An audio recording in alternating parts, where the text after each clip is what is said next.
አንደኛው ጥያቄ 0.67 ሲገለጽ ስንት ነው የሚለን። ስለዚህ አንድን አስርዮሻዊ ቁጥር በፐርሰንት ለመግለጽ 0.67 ማንኛውንም አስርዮሻዊ ቁጥር በፐርሰንት ለመግለጽ ሲባዛ በ100% ማድረግ ነው። ሰው ሲባዛ በ100% እናደርጋለን ማለት ነው። ስለዚህ እነዚህ ሁለት ዜሮዎች ማንኛውንም ቁጥር በ10 ርብ ቁጥሮች የምናባዛ ከሆነ በዜሮዎቹ ልክ ነጥቡን ወደ ቀኝ ማንቀሳቀስ ነው።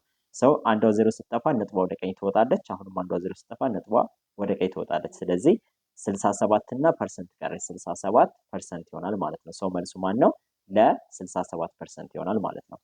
ሁለተኛው ጥያቄ ሰዎች ከገዙት ዕቃ ላይ ከዋጋው በተጨማሪ የሚከፍሉት ገንዘብ ምን ይባላል?